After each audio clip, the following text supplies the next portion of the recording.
Father Michael Martinez stood at the altar every Sunday morning, his gentle smile radiating warmth across the wooden pews of St. Timothy Catholic Church. The congregation loved him. Families trusted him with their confessions, their grief, their joy. He baptized their babies. He married their children. He buried their parents. But every Monday morning, while the church was empty and silent, Father Martinez would unlock the office door, sit at the old oak desk, and transfer money from the church's donation account into his personal bank account. $500 here, $1,000 there, sometimes $2,000 if it had been a generous week. For 8 years, he did this. 8 years of Mondays, 8 years of theft, 8 years of betrayal wrapped in the robes of a man who spoke about morality every single Sunday. By the time someone finally noticed, Father Michael Martinez had stolen over $500,000 from the people who called him Father. This is that story. The year was 2011, and Father Martinez had just celebrated his 10th anniversary as the head priest of St. Timothy's. The church threw him a party. Cake, balloons, speeches about what a blessing he'd been to the community. Jennifer Santos, one of the church's most generous donors, stood up and said something everyone remembered later. Father Mike doesn't just preach faith. He lives it. We're so lucky to have a man of such integrity leading us. Father Martinez smiled, hugged her, and thanked everyone for their kindness. 3 days later, he made his first withdrawal from the church account. $300. Just a test. Nothing happened. No phone calls. No questions. The money simply appeared in his checking account, and life went on exactly as before. He celebrated Mass that Sunday without a tremor in his voice. The guilt he expected never came. Instead, something else arrived. Possibility. See, Father Martinez had a problem he'd never told anyone about. A gambling problem. It started small, like these things always do. A trip to Las Vegas for a priest's conference 5 years earlier. He'd wandered into a casino, just curious. Sat down at a blackjack table, won $200 on his third hand. That feeling, that rush of winning, it felt like grace. Like God was telling him it was okay to enjoy life a little. He dedicated decades to service, to sacrifice. Didn't he deserve a little excitement? He went back to that casino every time he was in Vegas. Sometimes he won. More often, he lost. The losses got bigger. He started using his credit cards. Then he maxed them out. By 2011, Father Martinez owed $17,000 to 3 different credit card companies, and his priest's salary of $42,000 a year wasn't enough to cover the minimum payments. That's when he looked at the church accounts. St. Timothy's wasn't a wealthy church, but it was stable. Good people, working families, retirees on fixed incomes. They gave what they could. The Sunday collections usually brought in about $4,000. Special donations for holidays, weddings, funerals added more. The church had a building fund, a charity fund, and a general operating account. Father Martinez had access to all of them. He told himself it was just borrowing. He'd pay it back when things got better, when he hit a winning streak, when his luck turned around. He wasn't stealing. He was the priest, after all. The church was his responsibility. He was just reallocating resources temporarily. That first $300 paid his electric bill. The next $500 went to a credit card minimum payment. The guilt still didn't come. Instead, relief washed over him. He could breathe again, so he took more. By the end of 2011, Father Martinez had taken $8,000 from church accounts. He covered his tracks carefully. The church had an older accounting system, mostly paper records with some basic computer tracking. Margaret Chen, the church's part-time bookkeeper, came in twice a month to reconcile the books. She was 67 years old, a retired accountant who volunteered her time because she loved the church. Father Martinez made sure his withdrawals happened in the weeks between Margaret's visits. He'd adjust the deposit records slightly, fudge the numbers on the collection counts. $100 here, $200 there. Small enough that it looked like normal variation. Churches didn't operate like businesses with tight inventory control. Donations fluctuated. People gave cash. Some weeks were better than others. Nobody questioned the numbers because nobody had any reason to question Father Martinez. In 2012, he took $23,000. In 2013, $31,000. The amounts grew as his gambling debts grew, as his needs expanded beyond just covering debts. He started taking trips to Vegas more often, every 6 weeks instead of every 6 months. He'd tell the associate priest, Father David, that he needed a few days for spiritual retreat. He'd drive to Las Vegas, check into nice hotels, eat at expensive steakhouses, and sit at high-stakes poker tables until 3 in the morning. Sometimes he won big, really big, $5,000, $8,000, once even $12,000 in a single night. Those wins felt like vindication. See? He wasn't a thief. He was an investor. He was just moving church money through Vegas and it would all work out in the end. But the wins never covered the losses. Gambling doesn't work that way. The house always wins eventually. And Father Martinez was learning that lesson slowly, painfully, expensively. By 2014, 3 years into his theft, he'd taken $97,000 from St. Timothy's. The church budget was getting tight. They had to cancel some programs. The youth group's annual camping trip didn't happen that year because funds were low. The building repair fund, which was supposed to fix the leaking roof, somehow never had enough money. People noticed the cuts, but they blamed the economy. Times were tough for everyone, right? Donations must be down. Father Martinez stood before the congregation and gave heartfelt homilies about sacrifice and trust. God will provide, he said. We must have faith during difficult times. And they did have faith, in God and in him. Jennifer Santos, the generous donor who'd praised him at his anniversary party, started giving even more. She organized fundraising events, a parish dinner that raised $4,000, a charity auction that brought in another $6,000. She handed Father Martinez a check and said, "I know things are tight, Father. We all want to help." Father Martinez thanked her, deposited the check, and 2 weeks later withdrew $3,000 of it to cover his latest Vegas losses. You might be wondering, how did nobody notice? How does a priest steal $500,000 over 8 years from a church with regular audits and oversight? The answer is simpler than you'd think. Trust. Margaret Chen, the bookkeeper, trusted Father Martinez completely. When numbers didn't quite line up, she assumed she'd made a mistake. She'd correct her ledgers to match what Father Martinez reported. When the diocese accountants did their annual reviews, they looked at the overall financial health of the church. St. Timothy's was paying its bills, maintaining its facilities, sending its required contributions to the diocese. Nothing raised red flags because Father Martinez was careful. He never took so much that the church went into crisis. He kept everything just functional enough that nobody looked too closely. And the congregation? They saw a priest who worked hard, who cared about them, who was always there when they needed him. At every funeral, every wedding, every crisis, Father Martinez wasn't hiding. He was present. He was engaged. He was beloved. That's what made the betrayal so devastating when it finally came to light. But we're getting ahead of ourselves. Let's go back to 2016, which was when Father Martinez's theft reached a new level. His gambling addiction was now fully entrenched. He wasn't just going to Vegas every few weeks.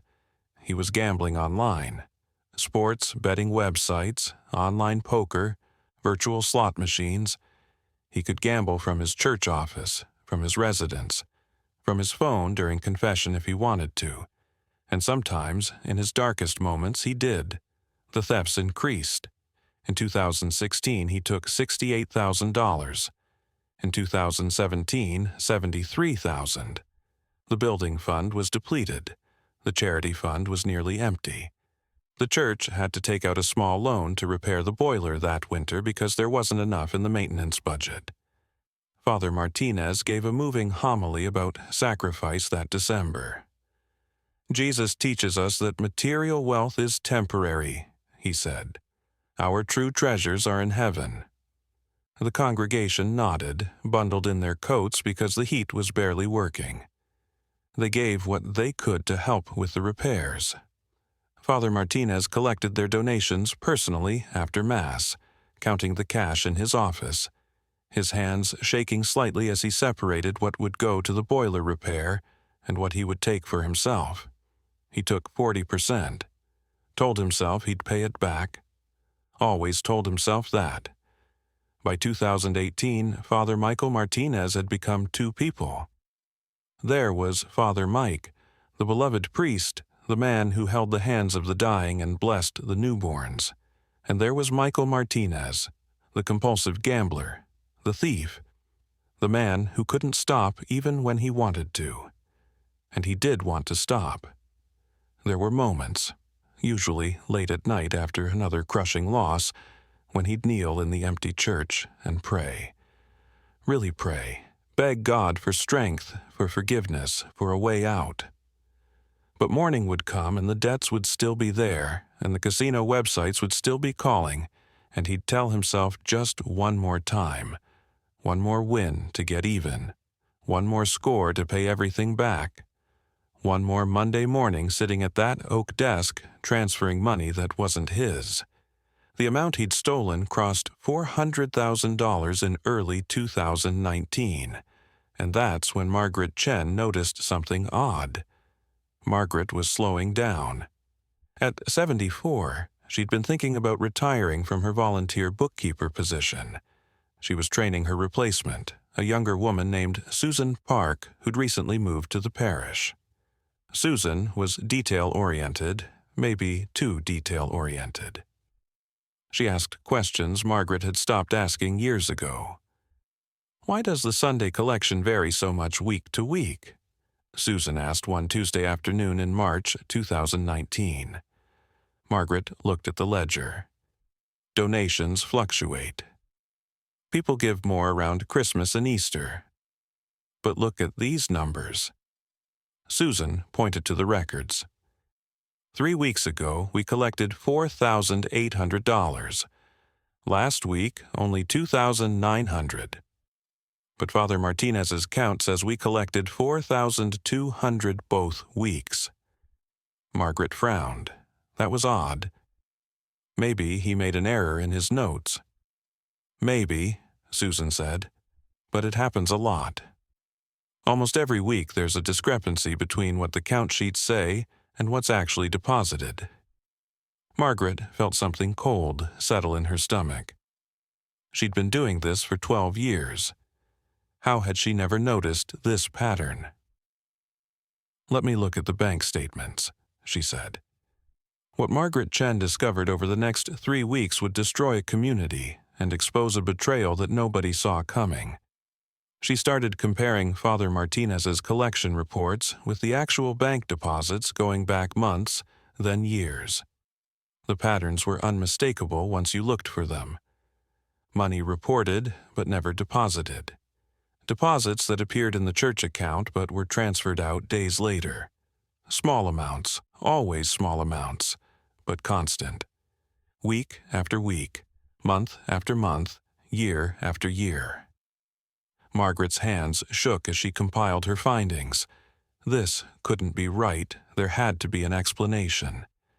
Father Martinez was a priest, a good man. He wouldn't. But the numbers didn't lie. She calculated the discrepancies going back 3 years, over $90,000 that had simply vanished from church accounts. Margaret didn't sleep for 2 nights. She prayed. She doubted herself. She rechecked every number. And then, because she was a woman of integrity who loved her church more than she feared the consequences, she called the diocese. Bishop Thomas Riley received Margaret's call on a Thursday afternoon. He listened to her carefully, asked her to email the documentation, and told her he'd look into it immediately.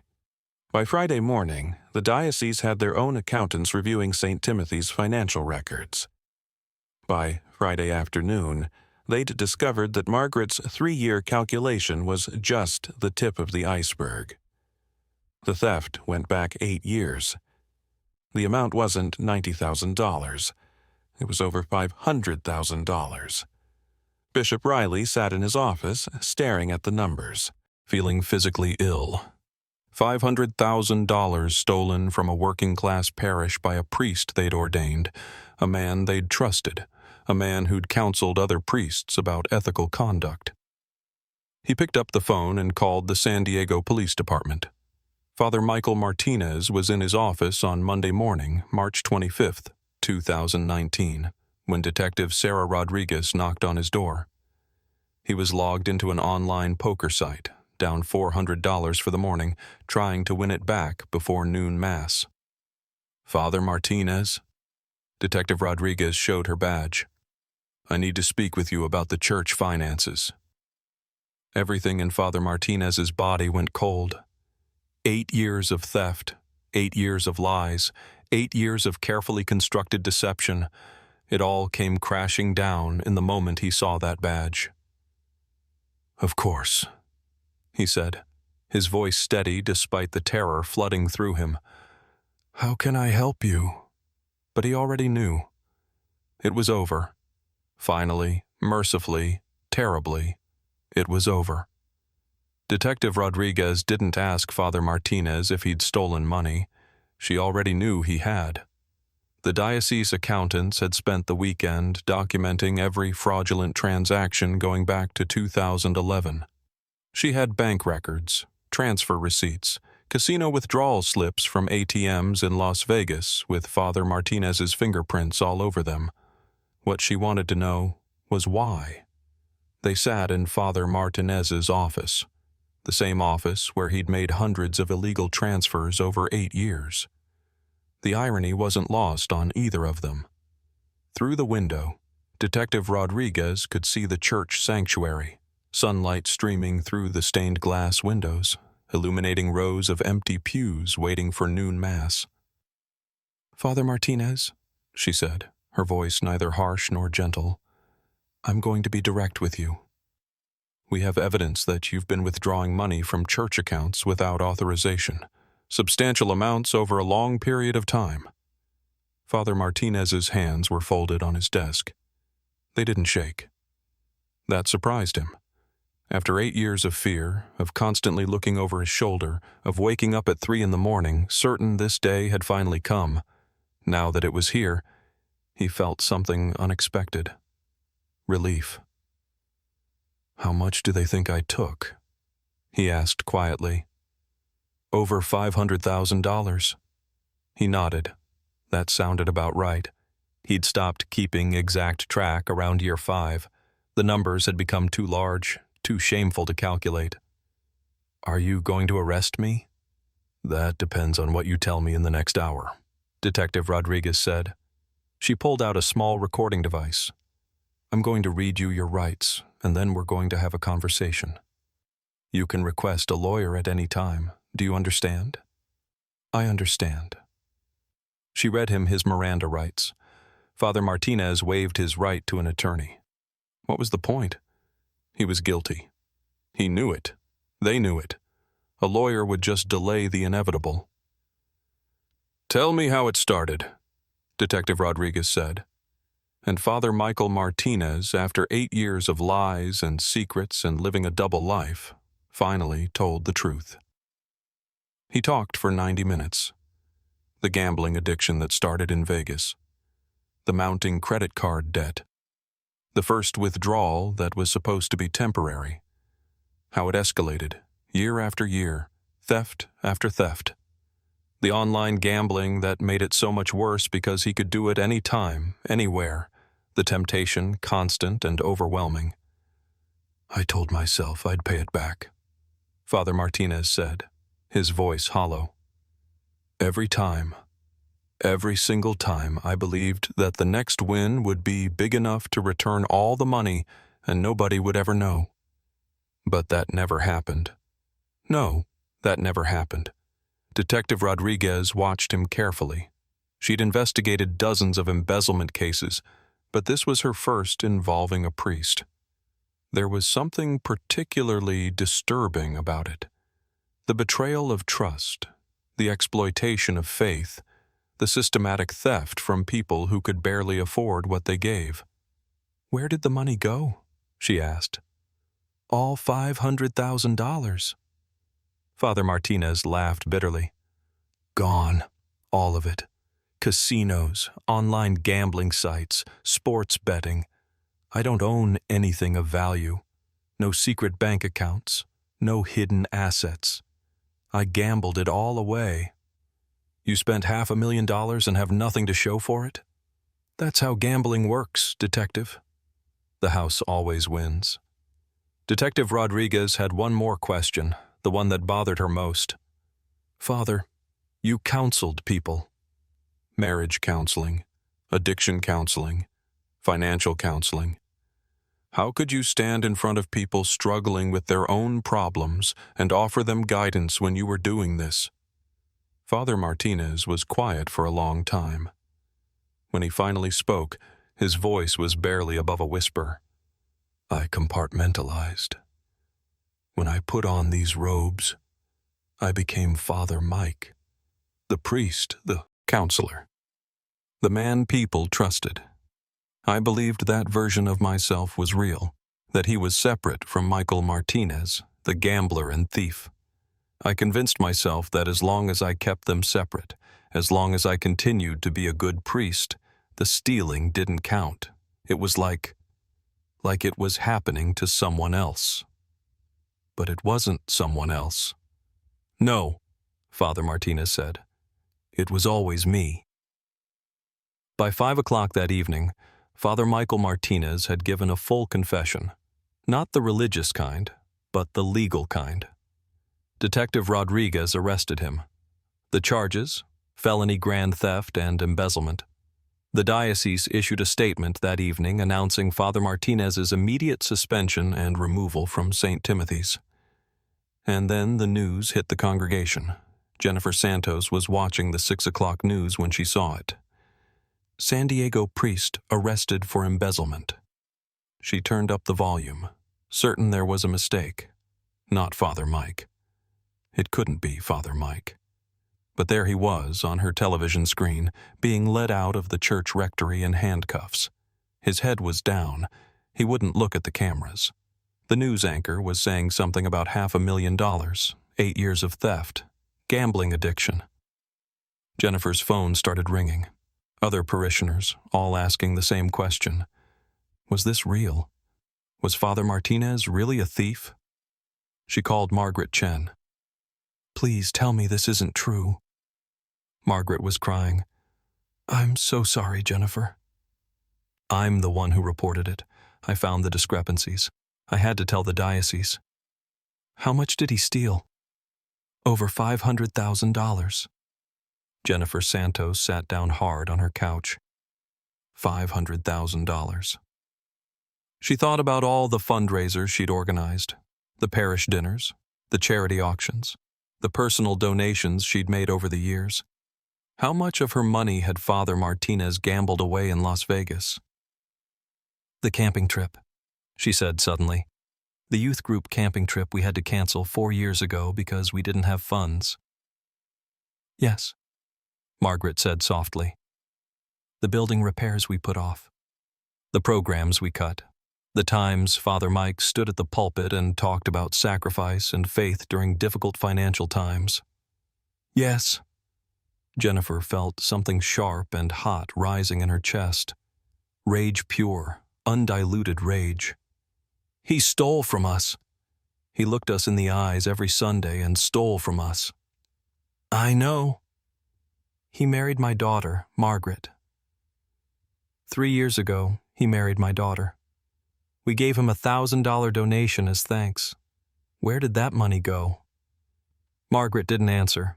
They both knew where it went, into a slot machine, onto a poker table, lost in a casino somewhere while Father Martinez was supposed to be on a spiritual retreat. The phone calls multiplied through the evening, hundreds of parishioners learning that the man they'd trusted with their deepest secrets, their spiritual guidance, their financial donations had been systematically robbing them for 8 years.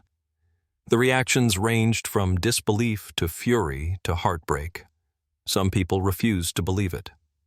"There must be a mistake," they said. "Father Mike wouldn't do that." They created elaborate theories. Someone had framed him. The diocese was corrupt. The media was lying. Anything to avoid accepting that the man they'd loved had betrayed them so completely. Others were angry, immediately, intensely angry. They wanted him prosecuted to the fullest extent of the law. They wanted him to pay back every penny. They wanted him defrocked, excommunicated, destroyed.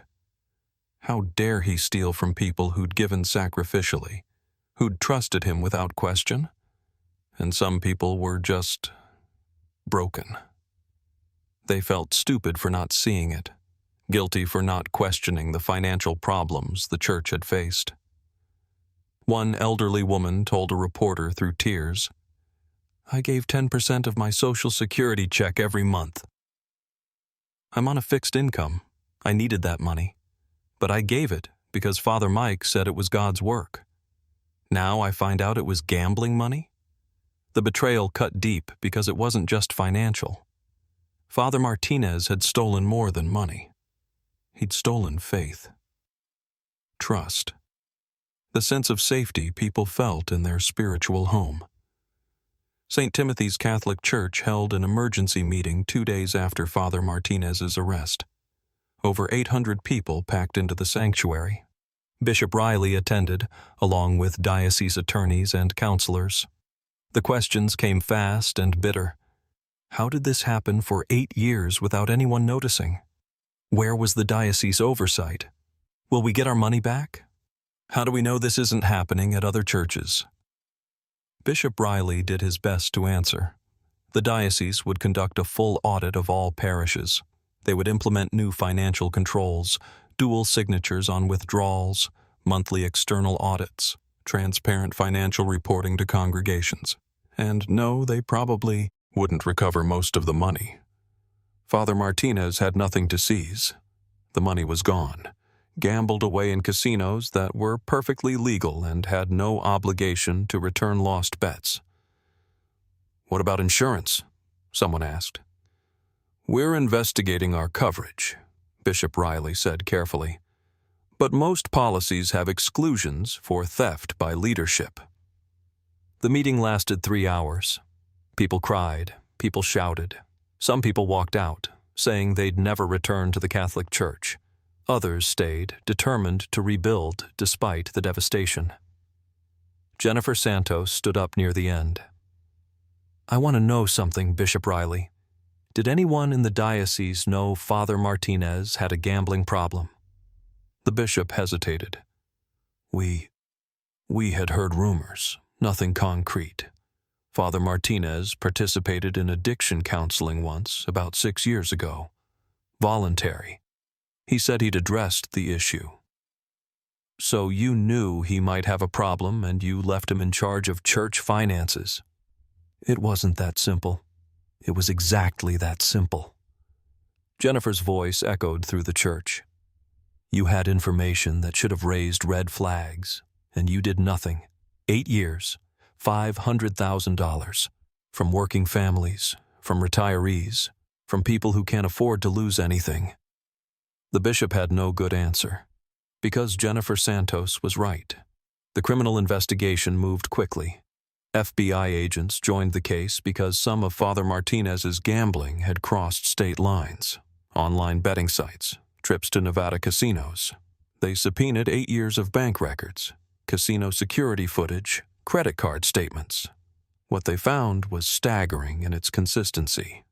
Father Martinez had made at least one withdrawal from church accounts every single week for 8 years. 416 separate thefts. The amounts varied, but the pattern never changed.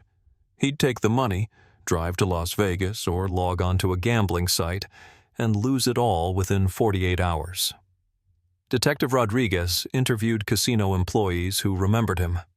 "Nice guy," a blackjack dealer at the Venetian said. "Always polite, always tipped well. We called him Father Mike because he told us he was a priest. We thought he was joking." "Did he win big ever?" "Sometimes. I saw him walk away with $15,000 once, but he'd be back the next night and lose it all plus more. That's how it goes with addiction." The FBI also discovered something Father Martinez hadn't mentioned in his confession. In 2017, when his gambling debts were at their worst, he'd taken out a personal loan for $30,000. He'd lied on the application, claiming he earned $90,000 a year instead of his actual $42,000 priest's salary. That added bank fraud to his charges. His attorney, a public defender named Marcus Reed, who'd been assigned the case, tried to negotiate a plea deal. The evidence was overwhelming. There was no defense. The best strategy was to plead guilty, show remorse, and hope for a lighter sentence. "How much time am I looking at?" Father Martinez asked during one of their meetings. "Given the amount, the duration, the breach of trust?" Marcus Reed shook his head. "Best case, if we get a sympathetic judge and you're fully cooperative, 5 to 7 years. Worst case, 15 to 20. Father Martinez had been in jail for 6 weeks by then, awaiting trial. He'd been placed in protective custody because prisoners didn't treat child molesters or corrupt clergy kindly. He spent 23 hours a day in a cell, alone with his thoughts and his guilt. "I want to plead guilty," he said. "I advise against that, without a deal. I'm guilty. I want to plead guilty, no deal, no negotiation. I did this. I deserve whatever punishment I get." Marcus Reed studied his client. In 20 years of criminal defense, he'd seen every kind of defendant. The ones who lied until the end, the ones who showed no remorse, the ones who believed they were victims. Father Martinez was different. His guilt was genuine. His remorse was real. But that didn't change the facts of what he'd done. "All right," the attorney said. "If that's what you want." The plea hearing was scheduled for June 2019. Father Martinez would stand before a judge, admit his crimes, and face sentencing. But before that happened, something unexpected occurred. One of the parishioners from St. Timothy's, a man named David Chen, Margaret's son, started a crowdfunding campaign. Not to help Father Martinez, to help the church.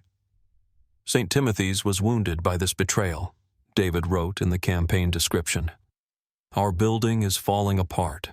Our programs are underfunded. Our community is hurting. But we're still here. We still believe in what this church can be, in what this community can do. Please help us recover from this theft.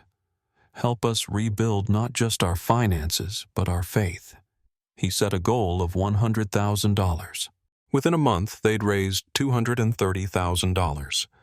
Donations came from across the country, from Catholics, from Protestants, from people of no faith at all who'd heard the story and wanted to help. Some donations were $5, some were $5,000. Every single one included a message of support. Don't let one man's sin destroy your community. I'm a gambling addict in recovery. I know the destruction this disease causes, praying for your church. My priest was also a thief.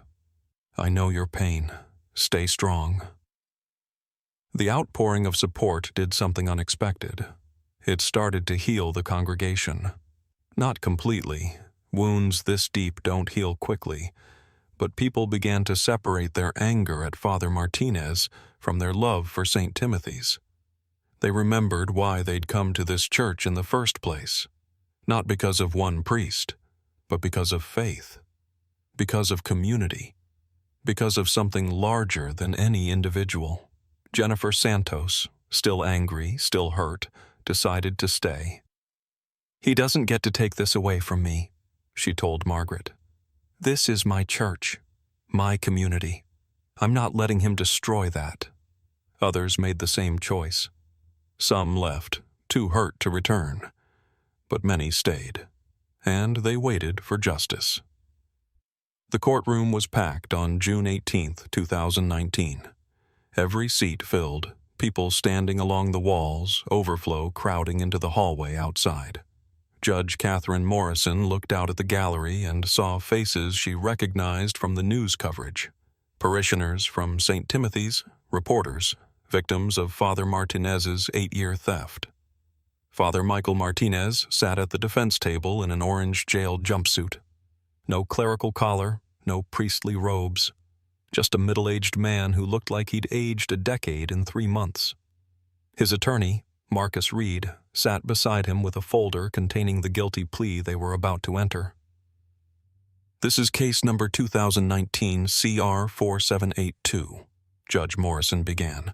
The people of California versus Michael James Martinez. Father Martinez, please stand. He stood. His legs shook slightly. You are charged with multiple counts of grand theft, embezzlement, and bank fraud, totaling $512,000 stolen from St. Timothy's Catholic Church over a period of 8 years. How do you plead? Father Martinez's voice was clear, steady. Guilty, Your Honor, to all charges. A murmur ran through the courtroom. Judge Morrison quieted it with a glance. You understand that by pleading guilty without a negotiated agreement, you are placing yourself at the mercy of this court for sentencing? Yes, Your Honor. And you are doing this of your own free will, understanding your rights? Yes, Your Honor. Judge Morrison made some notes. Very well. The court accepts your guilty plea. We will proceed to victim impact statements before sentencing. I understand several people wish to speak. 14 people had registered to give statements. Judge Morrison would allow them all to speak, no matter how long it took. These victims deserved to be heard. Jennifer Santos went first. She walked to the podium, her hands gripping a prepared statement that shook slightly. She didn't look at Father Martinez, couldn't look at him.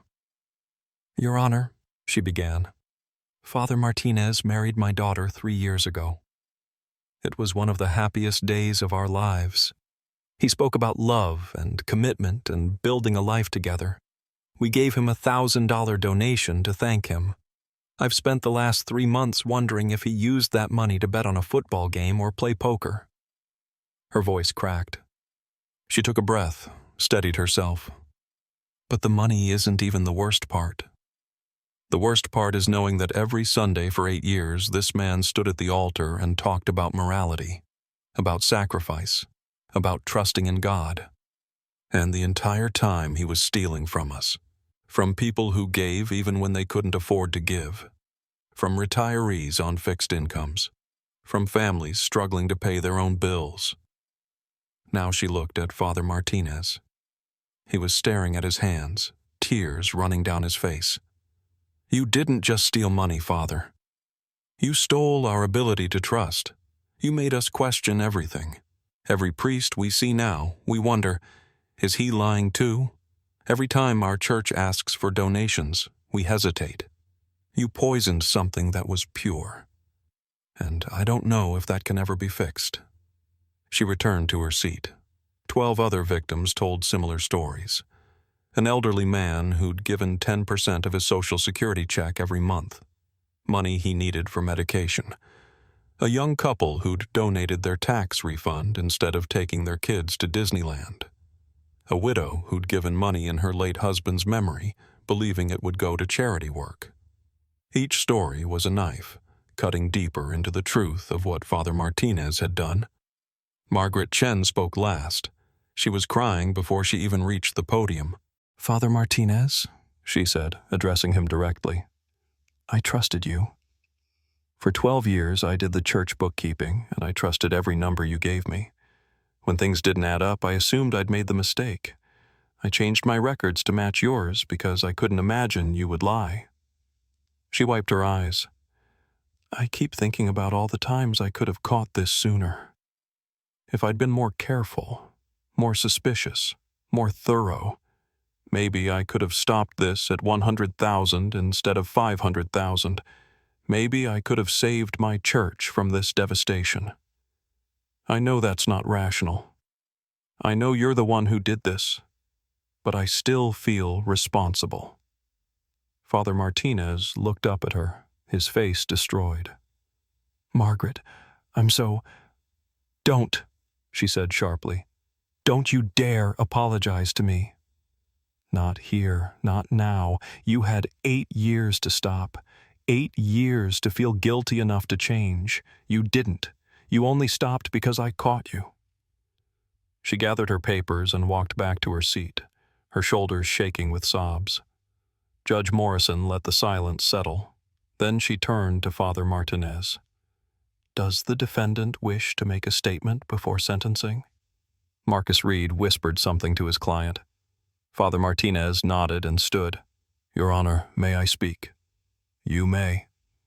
Father Martinez walked to the podium where his victims had just stood. He looked out at the crowded courtroom, at the faces of people he'd counseled and married and baptized and betrayed. "I know nothing I say will fix what I've done," he began.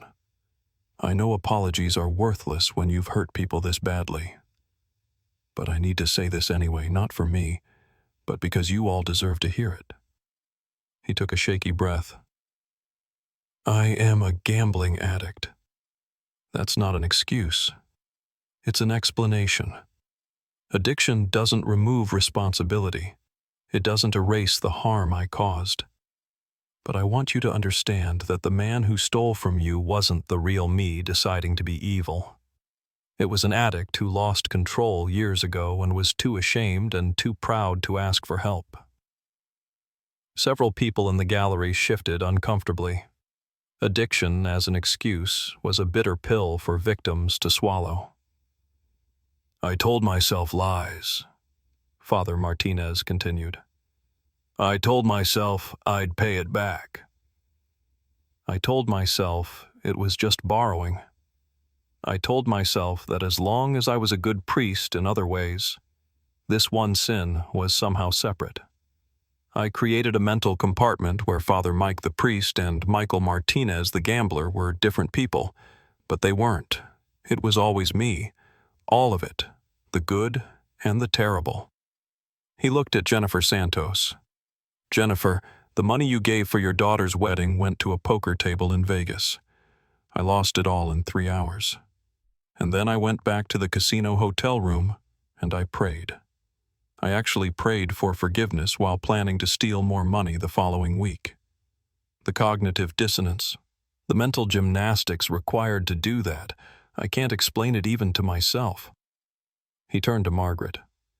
"Margaret, you saved this church. If you hadn't caught me, I would have kept going until there was nothing left. I'd like to think I would have stopped on my own, but I know that's not true. Addicts don't stop on their own. We destroy everything and everyone around us until someone forces us to stop. You forced me to stop. Thank you." Margaret was shaking her head, fresh tears falling. Father Martinez faced Judge Morrison. "Your Honor, I'm guilty. I deserve whatever punishment you give me. I just want these people to know something. Their faith wasn't wrong. Their generosity wasn't foolish. Their trust wasn't stupid. I was the problem, not them, not their church, not their beliefs. Me." He sat down. Judge Morrison reviewed her notes for several minutes. The courtroom was silent except for occasional sounds of crying. Finally, she spoke. "Father Martinez, I've presided over many criminal cases in my career. Financial crimes, violent crimes, every kind of human failing you can imagine. But cases like yours are particularly disturbing because they involve such a profound betrayal of trust." She looked at him directly. "These people gave you their faith. They confessed their sins to you. They sought your counsel during their darkest moments, and you exploited that sacred trust to fund a gambling addiction. The psychological harm you've caused extends far beyond the financial theft." Father Martinez nodded. He knew what was coming. However, Judge Morrison continued, I also note that you have taken full responsibility. You pled guilty. You didn't waste the court's time with a trial. You cooperated completely with the investigation. Your remorse appears genuine, and I've reviewed letters from addiction specialists who believe you are indeed suffering from gambling disorder, a recognized mental illness. She paused. None of this excuses what you did, but it provides context for sentencing. Judge Morrison announced the sentence. 12 years in state prison, eligible for parole after 8 years with good behavior. Additionally, Father Martinez would be required to pay restitution of $512,000, though everyone in the courtroom knew he'd never be able to pay back even a fraction of that amount. 12 years. Father Martinez closed his eyes. He'd been a priest for 23 years. He'd be nearly 62 when he was released. His career in the clergy was over. His reputation was destroyed. He'd spend the next decade in prison thinking about the 8 years he'd spent stealing from people who loved him. Take him away, Judge Morrison said. 2 bailiffs approached. They handcuffed Father Martinez and led him toward the door. As he passed the gallery where the St. Timothy's parishioners sat, several people turned away. Others stared at him with hard, unforgiving eyes. But Margaret Chen looked at him, just for a moment. And in that moment, Father Martinez saw something that broke him more completely than anything else that day. Not anger, not hatred. Sadness. Deep, profound sadness for what he'd become, for what he'd destroyed, for the waste of it all. Then he was gone, led through the door and back to jail, where he'd wait to be transferred to state prison. That was 5 years ago. Today, Father Michael Martinez, no longer allowed to use the title Father, sits in Soledad State Prison, serving his sentence. He works in the prison library. He attends Gamblers Anonymous meetings with other inmates. He writes letters of apology to his victims, though most are never answered. He's eligible for parole in 3 more years. He'll be 56 years old. He has no idea what he'll do when he's released. He's been officially defrocked by the Catholic Church. He'll never be a priest again. In a letter to a journalist last year, Martinez wrote, I think about St. Timothy's every day. I think about the people I hurt. I think about Margaret's face when I betrayed her trust. I think about Jennifer's daughter's wedding and how I took money that was given with love and threw it away at a poker table. I think about the elderly man who needed his medication money. I think about all of it, constantly.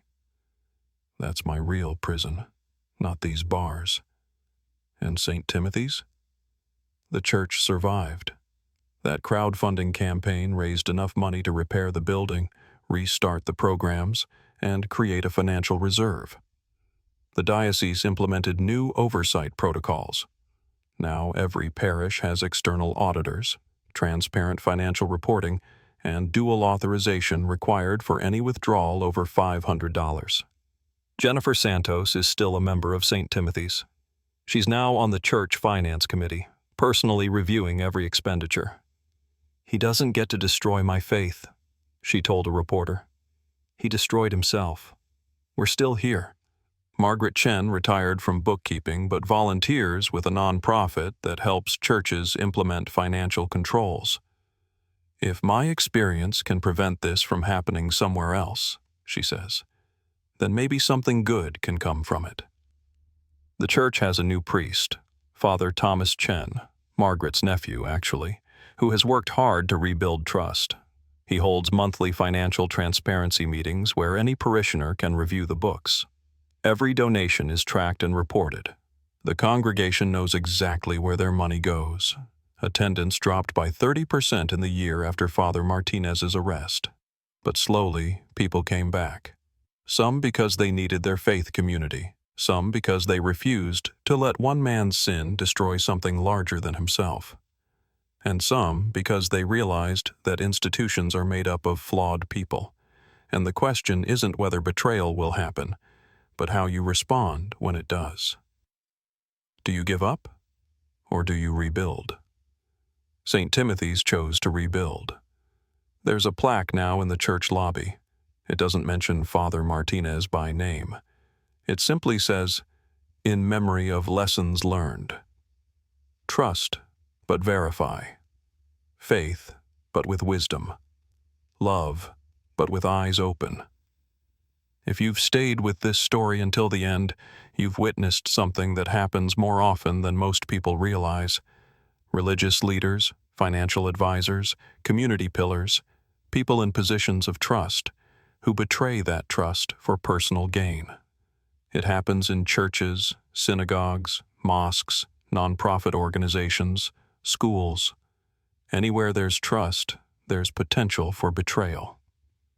The question is, how do you protect yourself without becoming cynical? The people of St. Timothy's found an answer. You trust, but you verify. You have faith, but you implement systems. You believe in people's goodness, but you don't give anyone unlimited, unmonitored power. Because Father Michael Martinez probably started as a good man. He probably genuinely wanted to serve God and help people, but addiction and opportunity and lack of oversight turned him into something else. And 8 years passed before anyone noticed, because everyone assumed a priest couldn't possibly be a thief. That assumption nearly destroyed a church. Margaret Chen caught it because she asked questions that nobody else was asking, because she looked at the numbers when everyone else was looking at the collar, because she chose integrity over comfort. Maybe that's the real lesson here. Not that you shouldn't trust, but that real trust includes accountability. Real faith includes questions. Real love includes boundaries. Father Martinez will spend the next 3 years in prison thinking about that. The people of St. Timothy's spent the last 5 years learning it. And somewhere tonight, in some church or charity or school, someone in a position of trust is making the choice Father Martinez made 8 years ago. They're taking a little bit of money, telling themselves it's temporary, convincing themselves they'll pay it back. They won't. They never do. Because that's not how addiction works. That's not how betrayal works. Until someone asks the hard questions. Until someone checks the numbers. Until someone chooses truth over comfort. Until someone catches them. Just like Margaret Chen caught Father Michael Martinez on a Tuesday afternoon in March 2019, when she noticed the numbers didn't add up and decided to find out why. That's when 8 years of lies ended. And that's when the real work of healing finally began.